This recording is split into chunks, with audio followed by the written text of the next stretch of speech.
Ju në gjatë jeta uroj t'jeni mirë, dashur miq, rikthehemi në takimin ton të radhës në këtë bisedë në një moment jashtëzakonisht të rrezikshëm, të rëndësishëm, të panjohur, të mbushur me mjegull, me paqartësi, me frikë, me tension në gjithë planetin, e gjithë bota është në pikën e vlimit dhe është në buzë të një gremine të madhe. Të gjitha frontet kanë shpërthyer një herësh, lindja e mesme do t'jetë pulsi që do të diktoj edhe ritmet e zhvillimeve të tjera globale. Informacionet e mia të minutave të fundit është se iranianët janë bërë gati për sulm bërthamor. Pra, ata nuk përjashtojnë mundësinë dhe amerikanët, burime amerikane të minutave të fundit tregojnë se nuk përjashtohet mundësia që të kemi sulm bërthamor taktik. Pra, nëse do të kërkohet të përdoren edhe armët bërthamore, do të përdoren në Iran. Ndërkohë, Irani është me gishtin në këmbës dhe lindja e mesme është e gjitha në pritje në ankth të madh. Minutat e fundit, siç raportojnë mediat amerikane të sotme, pra në minutat e fundit, tregojnë se luftania Roosevelt tashmë ka mbritur në detin e Kuq dhe bazat amerikane në El Udeid në vendet e gjiri janë duke u zbrazur nga trupat amerikane dhe nga armatimet. Çfarë po ndodh? A do të kemi një sulm bërthamor? A do të shpërthej planeti apo jo? Zhvillime të jashtëzakonshme në lindjen e mesme në Ballkan, në Afrikë, në Grenland, Amerikën Latine, Kore, në Rusi, në Kinë, të gjitha këto do t'i diskutojmë sot me mikun tim dhe me mikun tuaj, kolonel Dritan dhe doktor Dritan Demira, i cili na bashkohet nga Shtetet Bashkuara të Amerikës për t'i parë të gjitha nga afër, të gjitha këto detaje të mëdha të cilat ju i shihni orë pas ore kudo. Mirë se erdhët, kolonel. Kënaqësi. Mirë. Atëherë, siç e shikoni, ka zhvillime shumë të mëdha, kolonel, dhe bota është në një moment që askush nuk e di se ku është duke shkuar. Parë fillimisht në pikën më të nxehtë të planetit, që është pa diskutim lindja e mesme. Si e parashikoni atje situatën, cilat janë opsionet kryesore të Shtetet Bashkuara të Amerikës në këtë moment dhe më pas të kalojmë tek opsionet e Iranit, goditjet ajrore, luftë hibride, kibernetike, luftë inteligjencë, sabotim, izolim detar dhe ekonomik, luftë përmes aktorëve proxy. A mundeni të na bëni një tablo sa do të qartë të minutave të fundit çfarë po ndodh me syrin tuaj prej ushtaraku dhe njeriu që njeh mirë këto kulise? Urdhëron. Situata është më e ndjerë se asnjëherë më parë. Duket që ka një vendim amerikan për ta goditur Iranin. Të gjitha ngjarjet e 10-15 ditëve të fundit janë ngjarje që kanë lidhje me njëra tjetrën. Fillimisht kemi pas një goditje ekonomike ndaj Iranit, përforcim të sanksioneve, gjë e cila solli rritjen më tej të inflacionit. Pastaj filluan disa protesta të vogla. Sigurisht këto protesta janë legjitime për shkak se ekonomia dhe situata ekonomike e popullit iranian ka qenë shumë e keqe dhe në vazhdimsi duke u përkeqësuar, por më pas kuptohet kemi pas edhe aktorë të jashtëm, të cilët janë fut një pjesë nga veriu, një pjesë nga zonat e tjera kufitare, por në mënyrë të veçantë kemi një bashkëpunim të PKK-s, të pjesës, pra kurdëve, të pjesës Irakut me kurdët e pjesës së Kurdistanit të Iranit, të cilët në mënyrë të vazhdueshme qeveria e Iranit i ka deklaruar si të financuara nga Perëndimi dhe nga Izraeli. Kuptohet, kemi edhe një pjesë tjetër të grupeve aktivizimit të grupeve terroriste nga territori i Pakistanit ose nga Baluchistani, Sistan Baluchistani, që ka qenë një nga zonat kryesore të cilët kanë kryer vazhdimisht sulme terroriste. Opsionet amerikane janë shumë, kemi thënë edhe herë tjera, për shkak të superioritetit teknologjik, por cilësor, ekonomik dhe të sistemeve ushtarake. Amerika ka shumë opsione, por që Me sa duket, goditja ndaj Iranit do të fillojë me një sulm të fuqishëm kibernetik, i cili do të nxjerrë jashtë sistemi ose do të pamundësoj reagimin e armëve ose të sistemeve të mbrojtjes kundërore. Pastaj do të kemi një bashkëpunim të grupeve nga brenda me forcat ajrore, me sulmet ajrore. Sigurisht këto forcat nga brenda do të ekzekutojnë operacione kundër bazave kryesore, në mënyrë të veçantë të bazave industriale, edhe këtu mund përmendim bazën më të rëndësishme që ka Irani në Semnan, një bazë malore, pastaj në Lar, Koramabad, sulmi ndaj garnizonit Imam Ali, në Lorestan, në qytetin Laraj, në qytetin Majdi, Sajat, qendrat pra kryesore të mbrojtjes kundërore, të cilat nuk janë vetëm qendrat mbrojtjes kundërore, Keshnik, por janë edhe kryesisht qytetet nëntoksore në të cilat janë vendosura disa mijëra raketa balistike me rrezet ndryshme.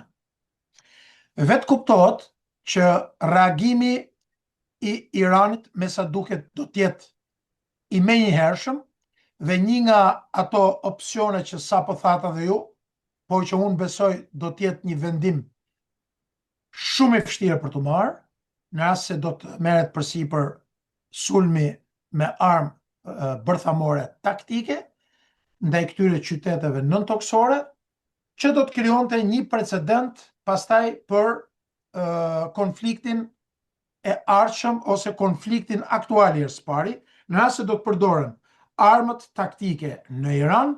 Bërthamore të keni fjalën. Urdhëro? Taktike bërthamore ke fjalën. Në rast se do përdoren, siç e thatë ju, armë taktike bërthamore, që unë e shikoj si opsionin më të fundit fare nga ana amerikanëve, do të jetë hapja e kutisë së Pandorës, pastaj nuk do të ketë më asnjë kufizim Federata Ruse për ta përdorur në Ukrainë dhe jo vetëm. Në rast se do ta përdori, pa diskutim që do ta përdori dhe në rast se qeveria e Iranit, si pasojë e përdorimit të këtyre sistemeve, nuk do të bjeri, pastaj unë mendoj që në një kohë rekord do të kemi fatkeqësisht një Iran të pajisur me armë bërthamore në një kohë shumë të shkurtër, sepse kemi thonë Irani poseidon të gjithë elementet e armës bërthamore, po. Edhe në rast se merr vendim për ta realizuar armën bërthamore. I ka të gjitha komponentët, të gjitha pajisjet, edhe know-how në mënyrën për ta realizuar. Kështu që mendoj që situata është shumë kritike. Kolonel, lideri Khamenei është targeti numër 1, sepse mendohet që nëse goditet ai dhe iranianët janë të vetëdijshëm për këtë, që edhe një sulm bërthamor taktik do të synoj goditjen dhe eliminimin fizik të Khameneit. Gjë që do të inkurajoj dhe do të hap rrugën edhe brenda Iranit, pastaj që gjithë populli të ngrihet dhe të mobilizohet, duke ulur dhe kostot e ndërhyrjeve të mëdha, duke patur parasysh këto tërheqjet e minutave të fundit nga baza Al-Udeid në vendet e gjirit të amerikanëve, të trupave amerikane dhe afrimin e Rooseveltit sipas njoftimit të amerikanëve gjithmonë. A mendoni se është shumë afër kjo goditje, po dhe nga ana tjetër Irani, i cili ka njoftuar se menjëherë do të godas Izraelin, a ka fuqi të reagojë Irani në qoftë se goditja amerikane do të jetë befasuese dhe shkatërruese me intensitet shumë të lartë? Spari e kemi thënë përgjatë që pas luftës 12 ditore. Izraeli dhe Amerika, paktën ky ka qenë vlerësimi im. Në rast se Amerika nuk ka më në rast se do të sulmoj, nuk ka diskutim që afrimi gjithë këtyre aseteve, dhe nuk janë vetëm kjo luftanie, por janë edhe një sër masash aktive dhe pasive, një pjesë e madhe, rreth 85% e cilave nuk janë bërë, janë sekrete, nuk janë bërë, nuk janë deklaruar nëpër media.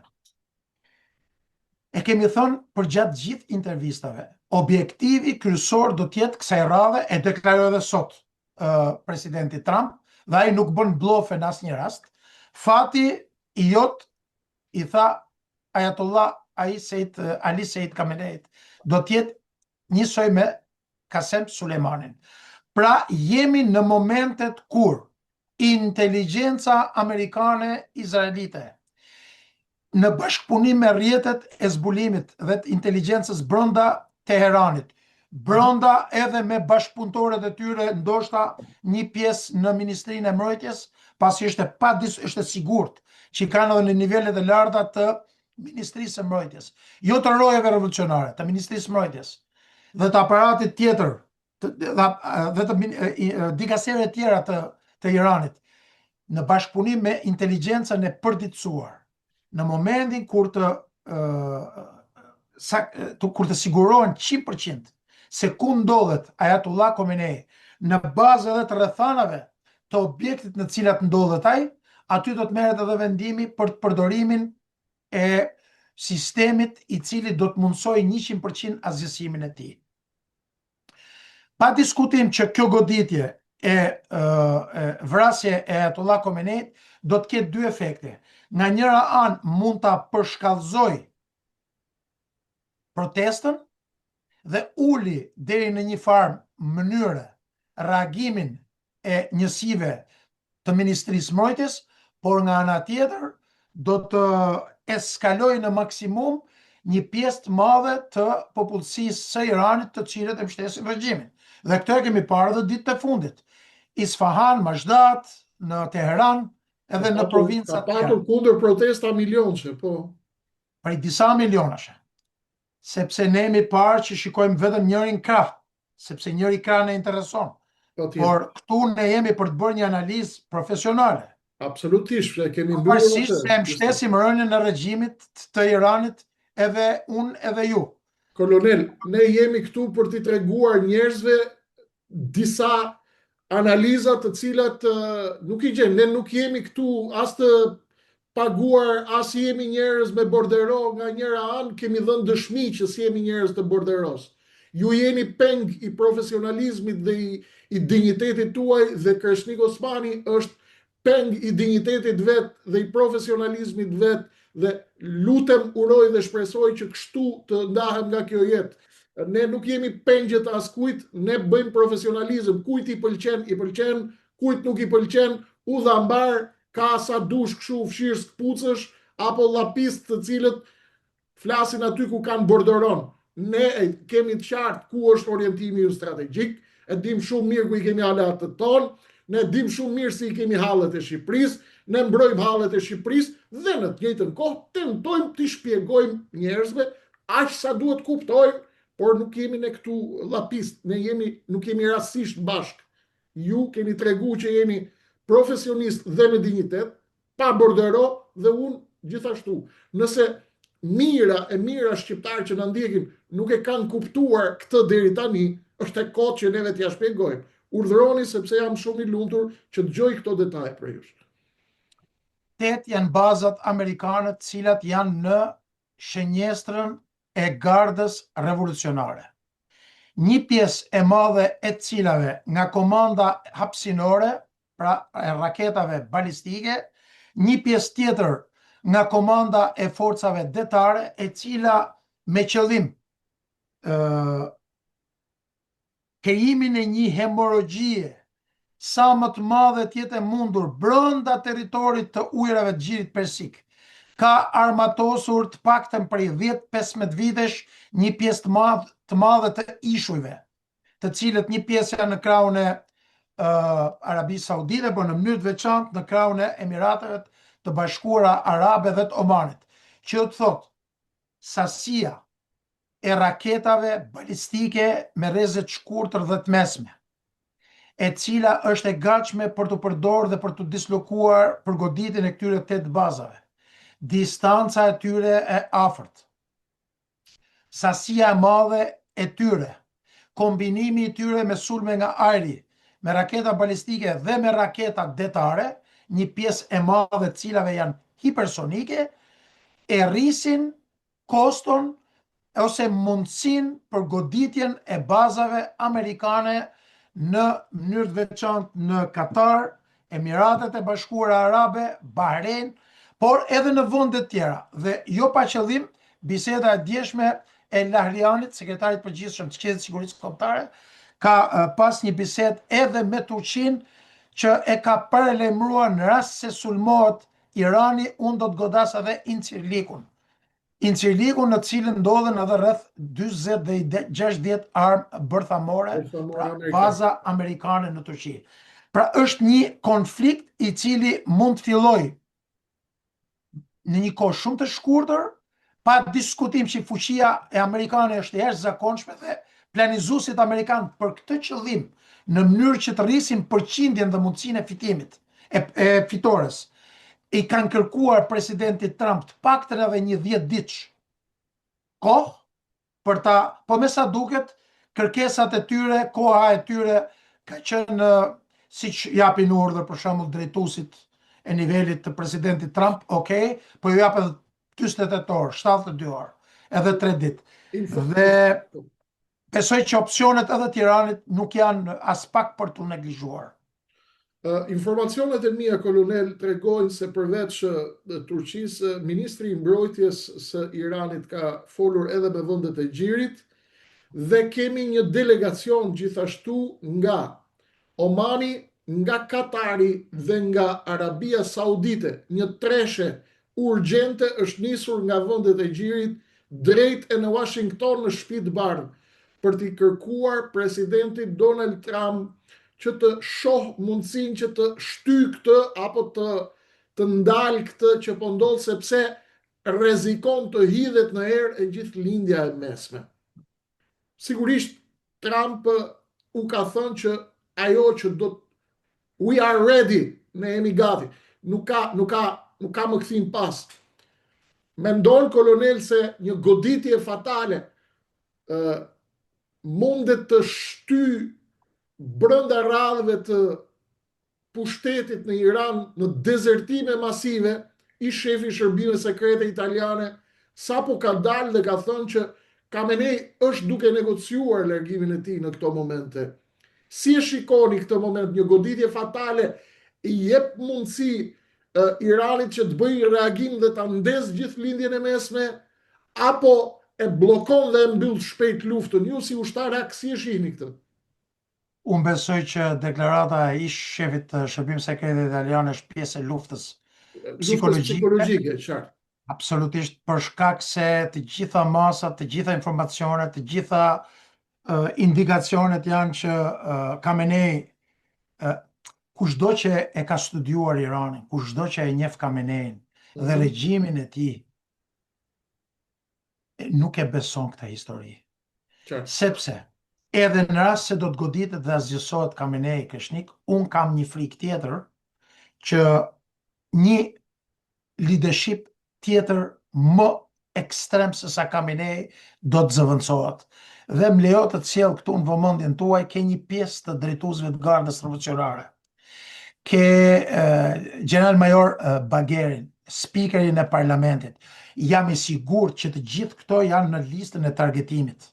Pa në momentin... Edhe biri Khameneit, Sejid Mujteba, është krahu më i ashpër. Është më i ashpër se baba vet. Kështu që të gjithë, pra kushdo që e ka studiuar Iranin, jo nga lajmet, shif lajmet edhe dil bëj analistin, po kush i ka kushtuar 10-15 vitet e fundit. Situata është e tillë që ajo që më shqetëson mu nuk është asgjësimi i Khameneit edhe i një pjesë të drejtuesve, është kush do ta marri drejtimin e Iranit. Sepse midis dy krave, midis mekut të mujahedinëve, zonjës Rahavi dhe djalit të Reza Pahlavit, absolutisht që ky i fundit nuk ka asnjë mbështetje në Iran, brenda Iranit. I gjithë popullsia e Iranit e di se kush është ai dhe sa mbështetje ka. Ata të cilët kanë mbështetje më të madhe dhe kanë edhe lidhje shpirtërore, fizike, por edhe fuqi brenda territorit të Tiranit janë ish mujahedinët, ish drejtuesit, pra Meku, përfaqësuesit e Meku. Meku që është në Shqipëri. Po që është në Shqipëri dhe me zonjën që jeton në Paris. Mariam Rajaui që jeton në Paris. Mariam. Ju mendoni që Meku si opozit është më i strukturuar dhe më i Absolutisht. fortë se Riza Pahlavi Junior? Është më i ristrukturuar, është më legjitim, ka luftuar shumë më tepër se sa Pahlavi dhe ka kosto, ka paguar një kosto të jashtëzakonshme. Dhe ka dhe mbështetje, ka lidhje të saj brenda territorit. Kurse në rast se ky do të dërgoj djali i mbretit, unë nuk besoj se do të kishte sukses brenda territorit të Iranit, nga një anë. Nga ana tjetër, ajo që i friksohen pra për ta përmbyll është marrja e drejtimit të Iranit, sepse ajo që mund të krijojë një sulm amerikan, mund të jetë që mund ta kthejë në të krahun e kundërt, një lloj mund të krijojë efektin e sulmit 12 ditor, duke unifikuar më shumë se kurrë popullin iranian. Dhe ata që mund ta marrin drejtimin e Iranit pastaj, do të jenë njerëz të cilët spari do krijojnë menjëherë armë bërthamore dhe nuk do të kemi stabilizim të lindjes mesme.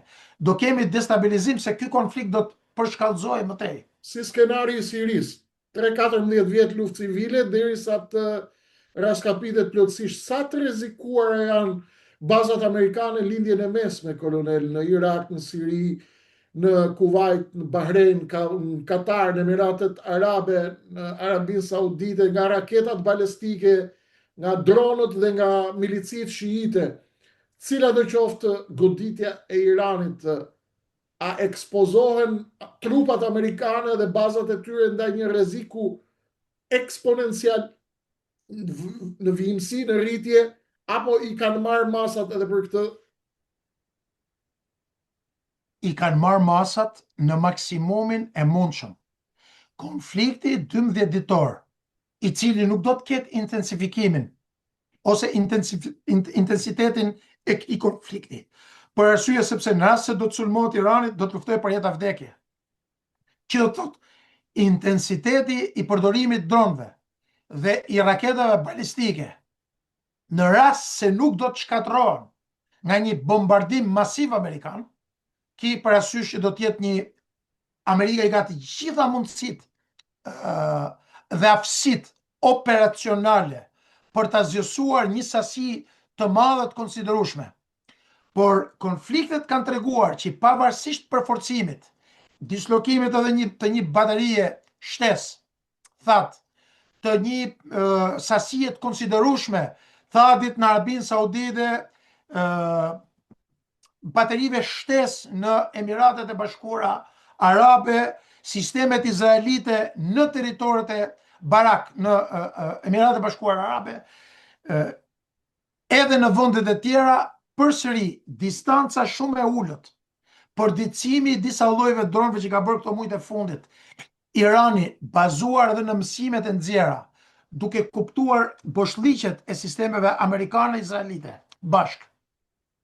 Edhe përdorimi një sasie shumë të madhe do ta bëjë të pamundur asesimin e gjithë raketave balistike. Përveç rastit kur bombarduesët amerikan do të godasin në të njëjtën kohë të 42 bazat ose qytetet nëntoksore, të cilat janë të shpërndarë në gjithë territorin e Iranit, të pamundësojnë një reagim masiv ose të krijojnë kushtet ku një pjesë e madhe e këtyre protestuesve, që është e sigurt, brenda tyre ka forca speciale, brenda tyre ka agent sekret, të cilët do të jenë prezent përpara sulmit menjëherë përpara sulmit, që pasi të bombardohen këto baza, të goditen pastaj edhe nga ana toksore.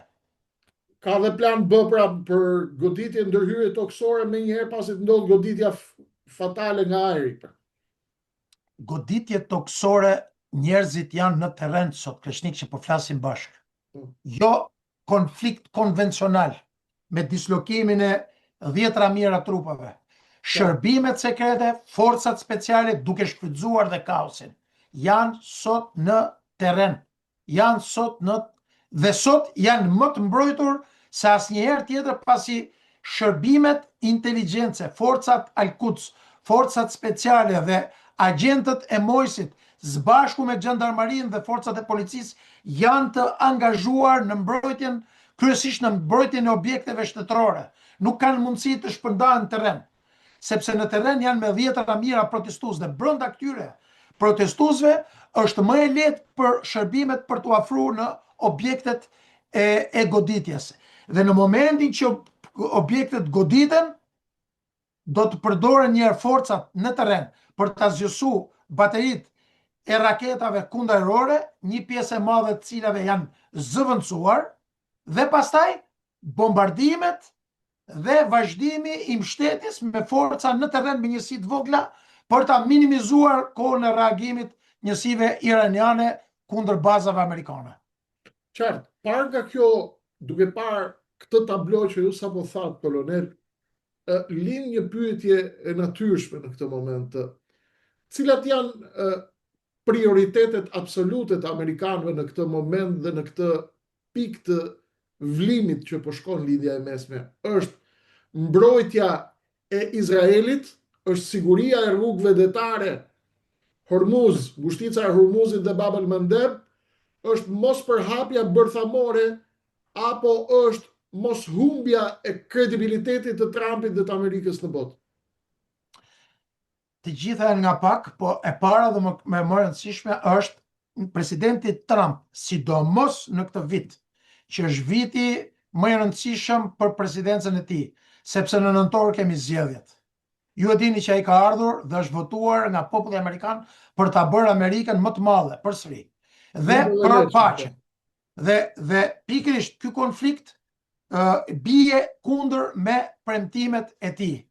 Por nga ana tjetër është një vendim i detyruar i presidentit Trump për të betonuar projektimin e fuqisë të Shtetet Bashkuara të Amerikës në të gjithë botën.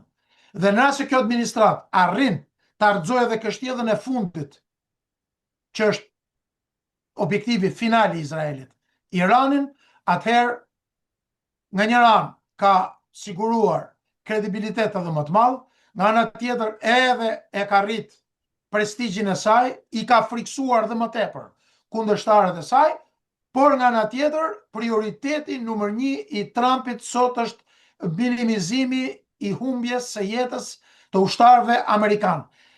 Humbja e jetës dhe goditja e suksesshme, që shpresojmë që të mos jetë kurrë, mos realizohet mos të vërtetohet në praktik, mos realizohet në praktik, goditja dhe humbja e jetëve të ushtarëve amerikanë do ta vendoste Trumpin përpara një konflikti shumë të rrezikshëm përballë Kongresit dhe Senatit, sepse ky është vendim i cili nuk është marrë në Senat dhe në Kongres, dhe në rast se do të kishte kosto të jetëve të amerikane, nuk besoj se presidenti Trump do t'ja hithe, do t'ja kishte të lehtë për ta kaluar përgjegjësinë.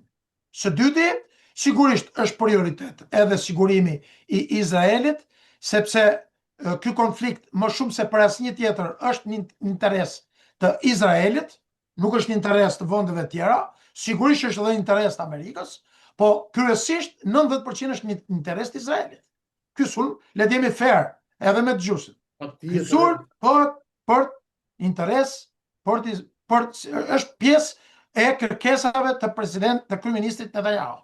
Dhe së treti, pa diskutim, është interesin e presidentit Trump mos dëmtohen edhe vendet arabe, sepse në rast se vendet arabe do të dëmtoheshin, sigurisht që kjo do të dëmtonte edhe atë aleancë që ka Shtetet Bashkuara të Amerikës me vendet e GCC-s, 6 vendet e GCC-s. Kolonel, më erdhët tek Izraeli dhe tek vendet arabe, që janë dy lojtarët kyç të këtij ekuacioni Amerikë-Iran në lindjen e mesme, por edhe të lojës së re që po ndodh atje dhe të një rivaliteti që nuk është më i fshehur ndërmjet SBA-ve, Kinës dhe Rusisë për dominancë në lindjen e mesme. Mendoni se arabët, qoftë vendet e GCC-s apo dhe vendet e tjera, i trembën më shumë fuqizimit të Iranit apo fuqizimit të Izraelit me këtë goditje të Iranit, sepse arabët nuk e shohin me shumë kënaqësi edhe rënien e regjimit të ajetullave me gjithë konfliktet e mëdha që kanë me të. As Turqia nuk e sheh, për arsye të Kurdistanit. Si do të luajnë, mendo, arabët në këtë moment? Do t'japin sinjale që nuk janë të përfshirë që të ulin kostot e ndonjë sulmi iranian, apo shohin që më mirë të largohet rreziku iranian dhe me izraelitët shohim se çfarë mund të bëjmë? Unë besoj që gjatë gjithë kohës shërbimet sekrete të 6 vendeve të Gjirit dhe Xordanisë edhe jo vetëm kanë bashkëpunuar me Izraelin gjatë gjithë kohës. Të paktën unë kam informacionin 100% që shërbimi saudit, nuk po flasim për Emiratet e Bashkuara Arabe, po të gjitha shërbimet kanë bashkëpunuar për shkak sepse rreziku iranian ka qenë një rrezik i konsiderueshëm në atë rivalitet që ka pas në atë rajon midis Iranit dhe Arabisë Saudite. Dhe nëse do t'i krahasonim fuqitë dhe aftësitë e kapacitetet midis Iranit dhe Arabisë Saudite, pavarësisht se Arabia Saudite ka një mbështetje pa limit nga Shtetet e Bashkuara të Amerikës, nuk janë askund, nuk janë të krahasueshme. Pa llogarit këtu edhe kapacitetet, këtu fola për kapacitetet konvencionale.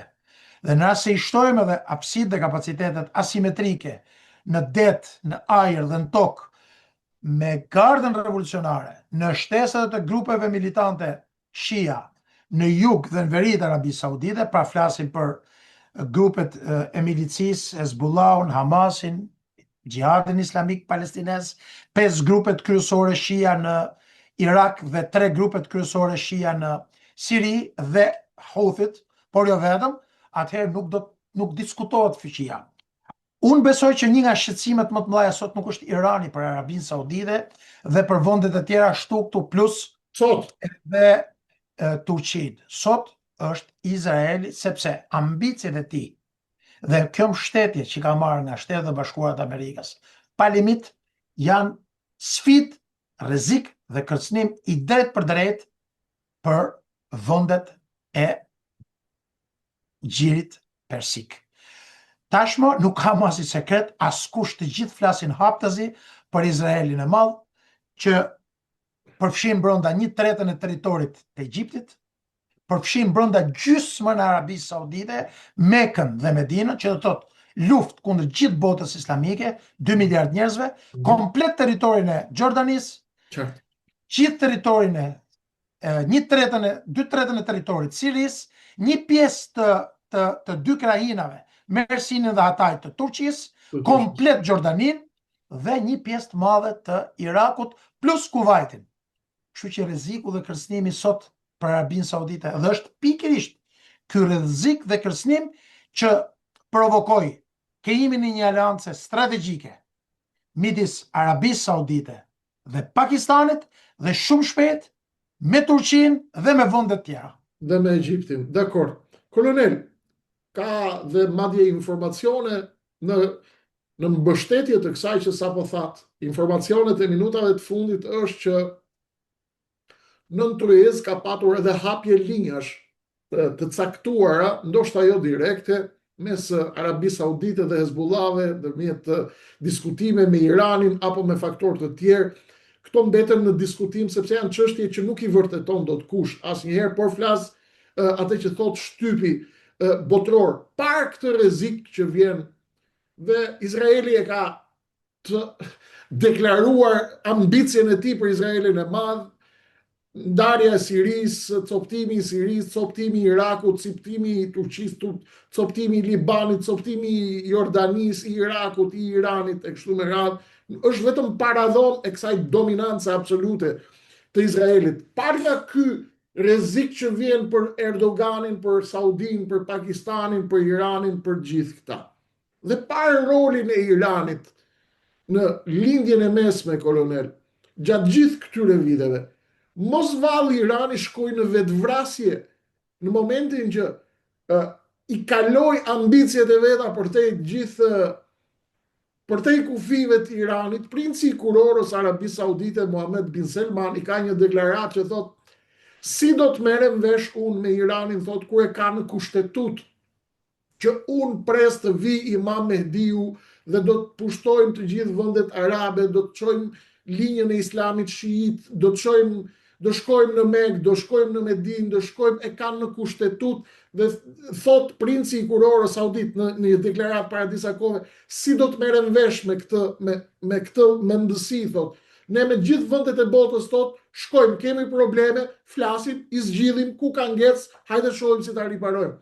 Mos vall Irani kolonel me këto ambicje për dominu totalisht lindjen e mesme, mos shkoj drejt vetvrasjes.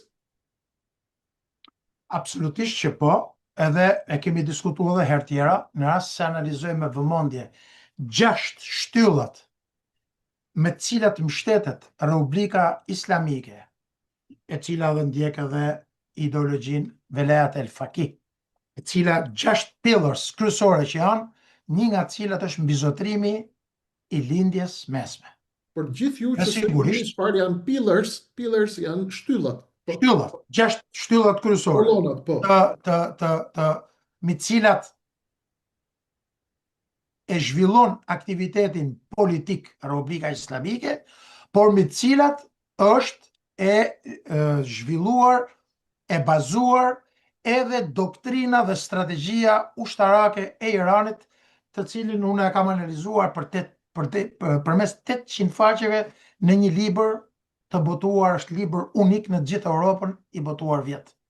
Një nga shtyllat kryesore dhe pikërisht kjo ambicje për te mundësive dhe fuqive, sepse fuqit edhe kapacitetet Irani i ka kreshnik për ta realizu këtë objektiv, po të mos ishte në konflikt me Shtetet e Bashkuara të Amerikës. Në qoftë se Irani do të lejojë, nuk do të sankcionojë, nuk do të kishte mundësi ose kufizime për sa i përket tregtisë, ekonomisë, industrisë, energjetikës për ta zhvilluar dhe për ta shit në gjithë botën, prandaj Shtetet e Bashkuara të Amerikës dhe Izraeli kanë një rol shumë të madh në këtë kontekst, sepse e kanë kufizuar nga ana ekonomike.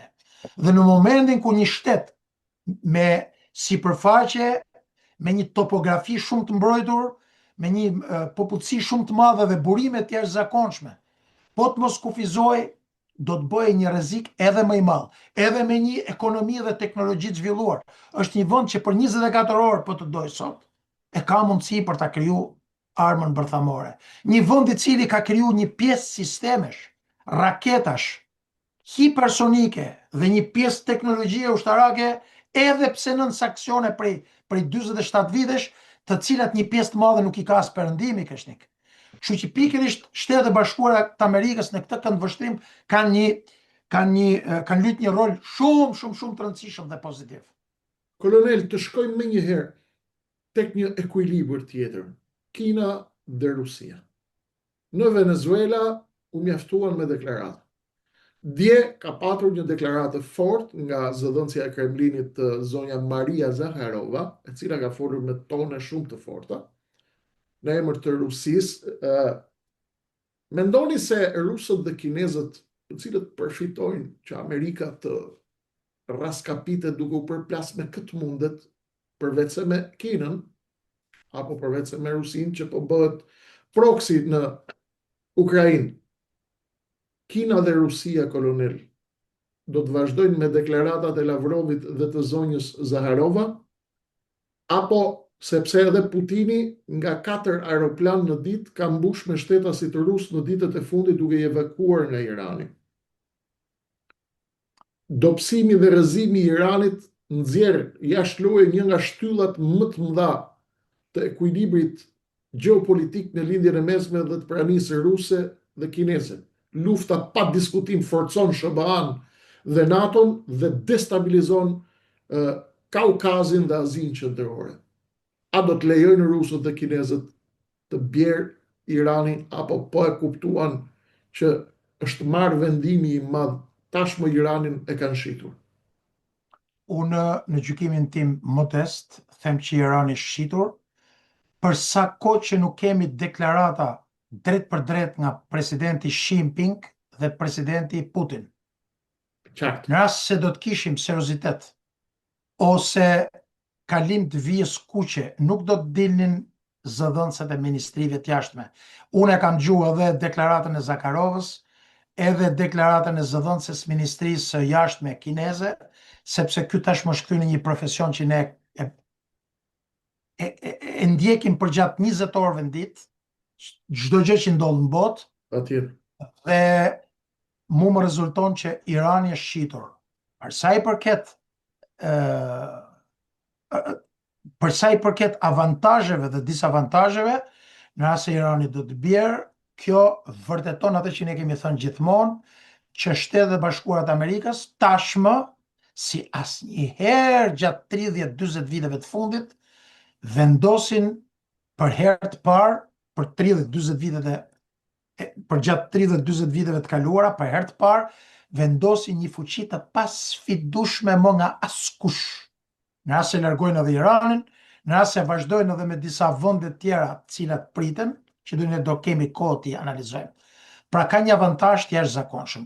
I hapët një fuqi, pra shtohet fuqia dhe oreksi i Izraelit mas largimit ose shkatërimit të Iranit, por ato që dëmtohen më shumë se askush tjetër janë Federata Ruse dhe Kina, sepse nga njëra anë shkatërrohet Irani, por që Irani është një nga vendet më të rëndësishme, më të kryesore, më të fuqishme që ka pas Kina dhe Federata Ruse, për sa i përket vendeve të cilat kishin aftësi për të projektuar fuqi, për ta dëmtuar rolin dhe fuqinë e Shtetet e Bashkuara të Amerikës në lindjen e mesme. Dhe përfundimisht, Shtetet e Bashkuara të Amerikës kthehen në një kingmaker pa asnjë sfidë majtas djathtas në lindjen e mesme.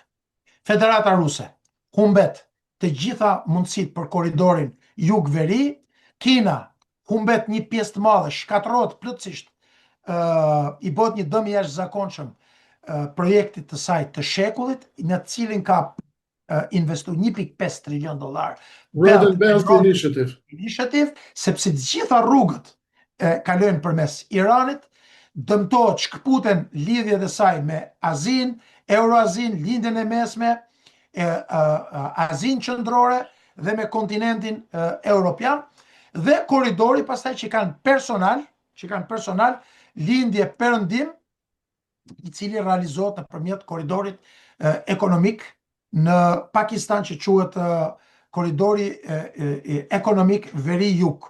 Pra shkatërrohet, dëmtohet në një mënyrë të padiskutueshme Kina, BRICS-i, sepse Irani shërben si vendi në të cilën lidhet BRICS-i me të gjitha projektet globale, dëmtohet dedollarizimi, pra përfiton Shtetet e Bashkuara të Amerikës, sepse një pjesë e madhe e naftës Venezuelë, në Iran dhe në vende të tjera nuk përdoret më dollari, përdoret juani, përdoret rupia, përdoret dhe kthehemi në epokën e dollar weaponization. Dhe kthehemi ka përfitime të panumërta për Shtetet e Bashkuara të Amerikës, dhe besoj pastaj që Kina do të zvoglohet në mënyrë të ndjeshme vazhdimi i rritjes ekonomike dhe projeksioni i fuqisë Kinës në nivel global. Po, e vlerësoj shumë se oqeani të dhënave që keni është më i madh se hinka modeste e këtij emisioni modest.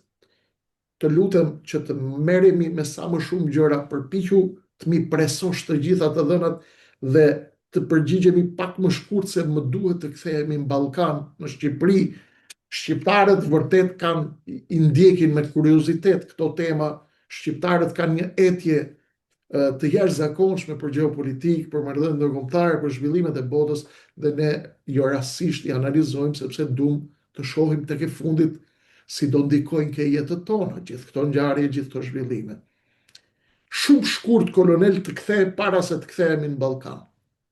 Aleanca e re Arabi Saudite, Turqi, Egjipt, Pakistan, që është duke u kurdisur, në rast të rënies së Iranit, e ndalon projektin e Izraelit të madh, apo ky projekt nuk ka më kthim pas?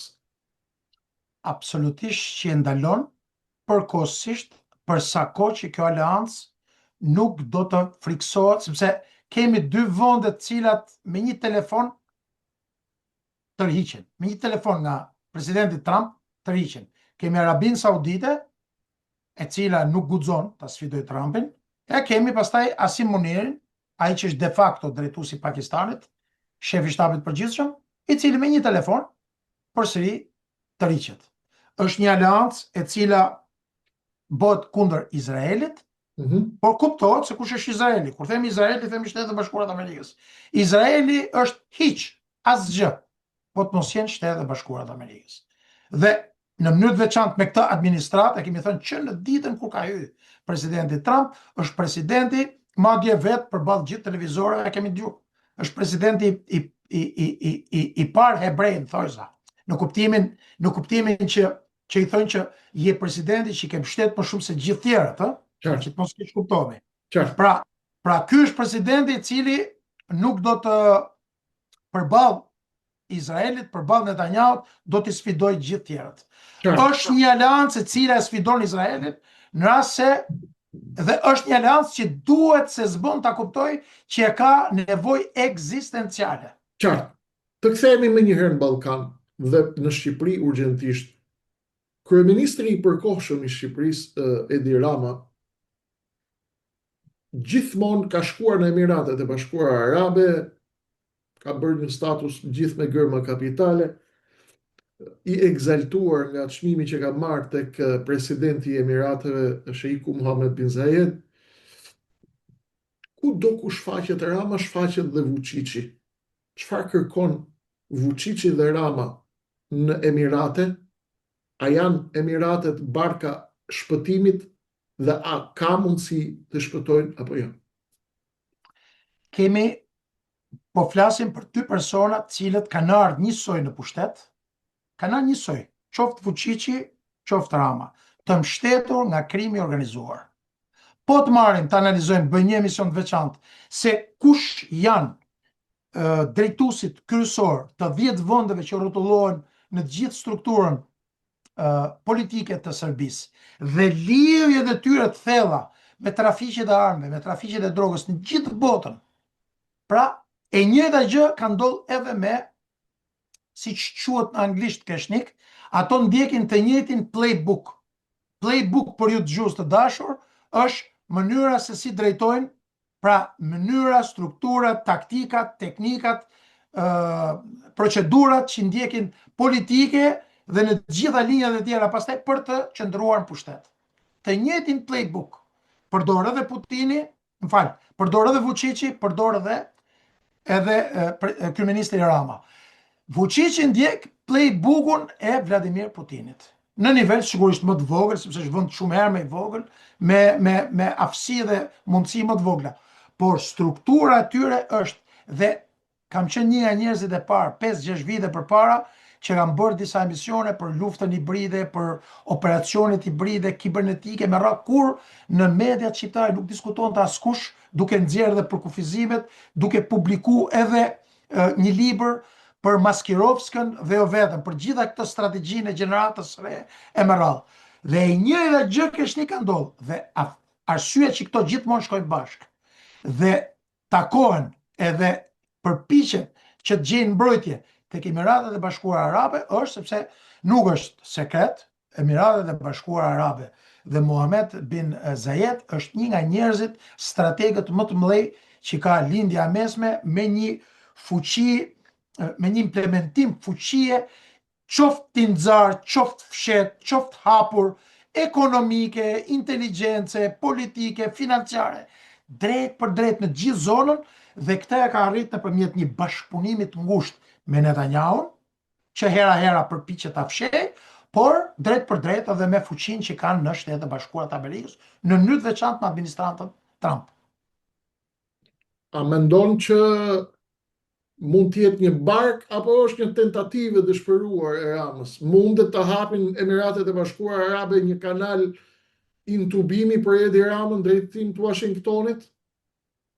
Unë besoj që jo, në mënyrë të veçantë Emiratet e Bashkuara Arabe sot që po flasim ne, dhe ti e di se për çfarë kam fjalën tani, janë në big trouble. Janë në një mes të madh, sepse janë të demaskuar përpara gjithë botës për destabilizimin e Somalilandit, të Jemenit, të Sudanit, që nëpërmjet mbështetjes së Emirateve të Bashkuara Arabe është bërë një genocid pothuajse i barabartë me Gazën, edhe në Libi. Por edhe në 2 vende tjera, të cilat në këto të 4 në mënyrë të veçantë. Dhe të 4 këto vende i bëhen në bashkëpunim me Izraelin dhe tashmë reagimi fillestar ka qenë nga Arabia Saudite, bombardimi i popullit në portit Mukalla me qëllim marrjen e kontrollit të rajonit Hadramatit në pjesën e Jemenit. Dhe njëjta gjë edhe në Berbera për njohjen e Somalilandit dhe ngritjen e njësive të ndryshme ushtarake dhe detare të inteligjencës të Izraelit dhe Emirateve të Arabe. Ka filluar një kundërshtim për qeverinë e Emirateve të Bashkuara Arabe, e cila ka filluar nga miku më i ngushtë, nga Mohammed bin Salmani, por që do të fillojë të shtohet edhe nga vendet e tjera, drejt për drejt tani do të jetë në konflikt me Turqinë, me Egjiptin dhe me vende të tjera muslimane. Qartë. Në Shqipëri, Spaku ka nisur të rrethojë njerëzit e Manastirliut, njerëzit e një njeriu që Rama ka shumë për zemër, dhe ka shkuar, ka nisur kontrollet tek laboratorët. Ke fjalën për Lule Shtrydhën? A ju i njihni, unë i mjeri, unë nuk i di shumë mirë këto... Jo, këto shokët, kolegët e Partisë Socialiste më thonë që ajo njihet, atë e thret Lule Shtrydhë. Ka patur nofkën Lule Shtrydhja. Kështu thonë këto të Partisë Socialiste. Aha. Janë afër Ramës. Qartë. Lule Shtrydhja atëherë, me që tingëllon në mes të gjithë kësaj arene lufte që po shpjegojmë, ndoshta me të drejtë më korrigjoni, ndoshta Lule Shtrydhja e zbut pak gjithë këtë shpjegim, kolonel. Lule Shtrydhja është rrethuar nga Spaku dhe nga BKH, dhe laboratorët e Genius Labit, njerëz të zonjës, janë rrethuar nga Spaku, ka nisur kontrolle të mëdha. Basti i Ramës se impenjimi i Amerikës në Iran dhe në dosje të mëdha, dhe se këtu do të mund të shkatërrojë Spakun dhe ta bllokojë atë, apo të bllokojë çdo tentativë amerikane për ta larguar atë, se ai ka përfunduar, i ka mbyll letrat. Mendon se Amerika, kolonel, ka dosjet i shef gjitha në radhë, apo nga që është fokusu komplet në lindjen e mesme, ja, mos ka lidhje. po drumi i Tiranës mund të përfitojë pak kështu? Absolutisht jo. Absolutisht. Nuk ndikohet. Absolutisht ndikohet, për arsye sepse mënyra se si Departamenti i Shtetit, Departamenti i Drejtësisë, FBI dhe agjencitë e tjera të inteligjencës tashmë e kanë kuptuar shumë mirë se si qeveriset Serbia, si qeveriset Shqipëria, si qeveriset Republika Srpska në Bosnjë. Dhe është marrë vendimi për pastrimin e politikës së Ballkanit Perëndimor. Dhe nuk ndikohet e nxjerr në dy dokumenta strategjike. Ore Kreshnik, tani më vjen keq. Ai po largon Rusinë dhe Kinën. Ai ka larguar Kinën, $105 miliard, e nxori për bythësh nga Venezuela. Pyet ai për Lule Shtrydhe, për Kastraveca, për Pallosha, për pik. KOVKBQ. Po BQ-ja për VK-rat e këtyre. Ku pyet Amerika për hajduta, për trafikanta, për qelpsira? Këto i bëjnë si të fort me hallegjit, edhe me letrat higjienike që kanë patronazhistët. Letrat higjienike të Edi Ramës janë patronazhistët. Femra dhe meshkuj. I përshëndesim Pyet Amerika për këto bëtheca. Si fare më por. Irani është tjetër, ai largoi Kinën nga ky tani. Ajo që më ka zhgënjyer Kreshnik është mungesa e reagimit të Partisë Demokratike. Pse ka zhgënjur? Më Po thuaj. që më ka zhgënjur sepse duke qenë pjesë e opozitës, pa i vu sigla partijake, pra në opozit me një regjim Ramaduro, Me të cilin ne jemi të gjithë. me të cilin ne jemi të gjithë në opozit, unë prisja që partia më e madhe opozitare të kishte minimalisht zgjuarsin dhe guximin që të dilte me një deklarat publike në momentin kur kryeministi Rama në prezencë të personit më hajdut që ka qeveria, spari, shkeli protokollin e shtetit, duke ul A pa çfarë ambasadore. bëri? A pa çfarë bëri?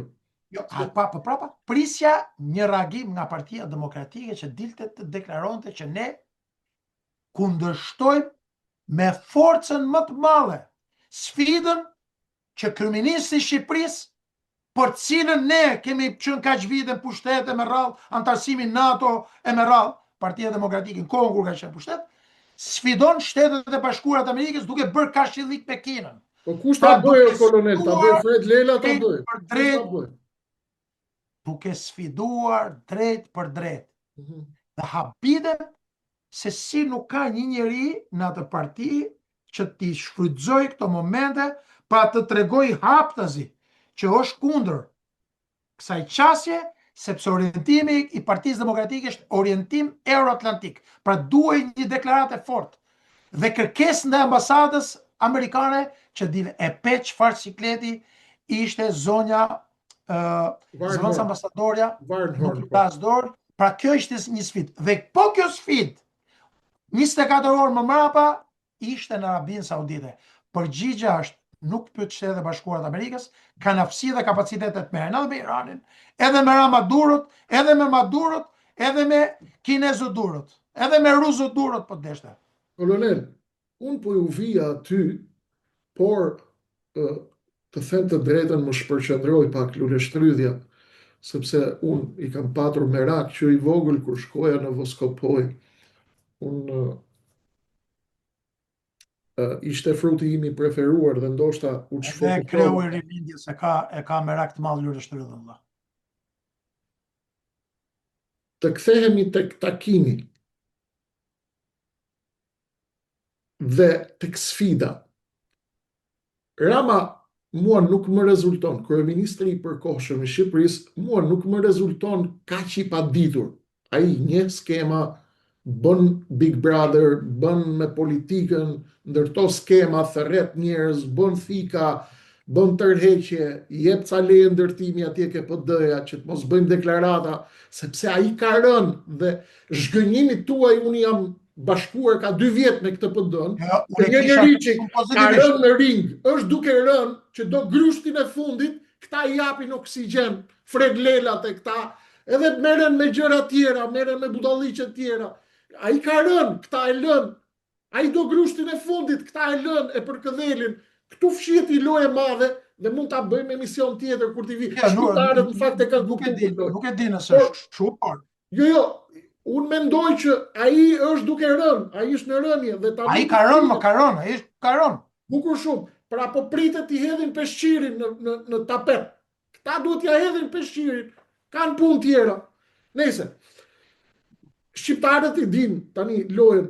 Kolonel, ky nuk më rezulton mua edhe aq budalla, kryeministri i përkohshëm Ramaduro. Ky di shumë mirë që Amerika me Kinën mund t'jenë marrë vesh me nda botën. Me çlloj idiotlëku vjen dhe i thot ambasadorës amerikane aty bën sigarit me atletet bardha, ja vendos atë ballukun aty në krah, asaj zonjës Varnhor një fytyr i shkonte, një fytyr i vinte. As dinte me u ka përdi, as dinte me fol, ajo ishte aty për biznesin amerikan. Ky ka lujt meç, e kanë lënë nervat, po bën blof, apo po kërcënon me kinezët se ka në një sinjal nga kinezët bjeru atyre se s'të lem ne. Po pse ka ngel Amerika më marrë vesh ky? Po Amerika merret vesh direkt me Kinën, merret vesh direkt me Rusin, ka nevojë ne t'i bëjmë neve kashillik dalim me pushk, apo e kanë lënë nervat? Më lejo të rikujtoj videot e Ramës që në muajt e parë si kryetar bashkie. Të kujtohet si e hidhat flamurin amerikan si rreck para kamerave. 1. ka qenë gjithmonë. Po edhe Yuri Kimi, zonjës Yuri Kimi tha ambasadori i Afganistanit. Po lëre mërë, Yuri Kimin e kishte atje, e kishte kupton në gjep se atë, po, qartë, e kishte në gjep. Unë nuk deklaroj për ambasadorët e Amerikës, se janë ambasadorët e vendit tim dhe nuk mund të deklaroj negativisht. Qartë. Por absolutisht unë me Yuri Kimin në disa konferenca që kam bërë drejt për drejt e kam kundërshtuar me formën më të kulturuar për mënyrën se si po e drejton ambasadën dhe për politikën e saj, madje në 2 raste shtrëbuar. Aq me kulturë i kam thënë për 3-4 pika, që unë ajo e dinte shumë mirë që unë kisha dieni 100% dhe është shtrëbuar, domethënë. Po nuk është çështja e Yuri Kimit. Pra ka ardhur që në momentin kur Shqipëria do të antarësojë NATO, ka përdorur të gjitha metodat antidemokratike dhe antikombëtare për ta kundërshtuar antarësimin e Shqipërisë në NATO. Edhe për ndërtimin e rrugës Kombit, për bashkimin e Shqipërisë me Kosovën, që kanë qenë njëra ka qenë një nga vendimet më të rëndësishme që bashkoi Kombet, që nuk i bëri ai, se kanë hyrë në histori, dhe antarësimi i NATO-s pastaj dihet, që ka qenë një vendim, një sukses politik, strategjik i Shqipërisë. Ndërkohë, të kujtohet hajvani i Washingtonit me 30 dhjetore, mbylli vitin 2025. E mbylli vitin me hajvanin e Washingtonit. Ka blot atje direkt të gzyra presidentit Trump. Në 30-40 kanale, përveç asaj që bëjnë agjensit të cilat janë përgjithëse, ose ambasadat, një pjesë e madhe e shqiptarëve amerikanëve, të cilët kanë vlerë të madhe në këtë luftë, duke asistuar partit opozitare gjatë gjithë kohës kundër Ramadurove. Dhe sfundmi sfida e fundit nuk është i tmerruar nga informacionet që ka një pjesë cilave ti kam thënë edhe ty në privat, të cilët po e rrethojnë te familja A, te familja B, te familja C. Kujdes, e ke parasysh se ku e kam fjalën? A, B, C. Tek personi vet dhe tek bashkëpunëtorët e tij luleshtrydhe dhe më të afërta që nuk i kanë sjell asgjë interesit publik, vetëm vjedhje shqiptarëve. Dhe të gjithë këto letra higjienike që këto hullin kundër nesh, të gjithë do të përfundojnë atje ku përfundon letra masi shtypet ajo butoni bashkë me ujin, te kanalet e ujrave të zeza. Pra, mendoni që ai e ka humb fillin dhe nuk po di më ku të shkoj dhe po lëviz si ai që mbytet dhe lëviz kot në kot, lëviz duart kot në kot. S'ka, çfarë do i bëj Kinës Rama? Çfarë do i bëj Kina Ramës? Tha pika e mjaltit, ne tha jemi pika e mjaltit. Ore 105 miliard kishte investuar në Panama, u futej, mori Panaman, mori këtë, tani radhën e ka, e diti që e ka Kolumbia, e ka Nigeria, e ka Irani, e ka në ca vende tjera, mas tyre pastaj po nuk u përkull barkas, e ka Erdogani shumë shpejt. Kolonel, falenderoj nga zemra për gjithë këtë intervistë, përpara se ta mbyll një zhvillim i madh në Ukrainë, me 2 fjalë të lutem. Ministri i Mbrojtjes britanik ka thënë, i pyetur nga një gazetar në Ukrainë, në Kiev, ka shkuar në Kiev, kë doni ju nëse britanikët do të rëmbenin dikë siç rëmbyen amerikanët Maduron, kë do të rëmbente Londra, dhe ka thënë pas një diskutim Putinin. Ç'është kjo deklaratë?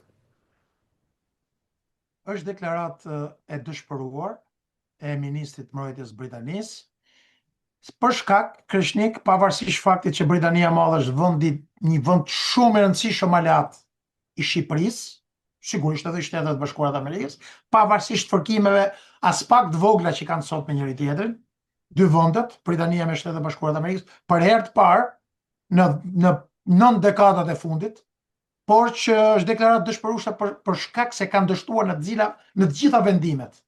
Pra, nuk mendon kolonel që është një vendim i Londrës për për ta mbajtur me çdo kusht të hapur frontin e Ukrainës. A diskutim që po. Për ta mbajtur me çdo kusht, sepse Britania Dhe Londra do të investohet në këtë, mendoj. Britania kishte objektiv me vu bazat detare në Gadishullin e Krimes. Për këtë arsye mori Krimen Putini. Kishte pastaj plane për të ndërtuar 2 baza tjera në pjesën tjetër, në detin një në detin Azov, një në detin tjetër. Kishte në plan për shfrytzu rezervat energjetike në detin e Zi.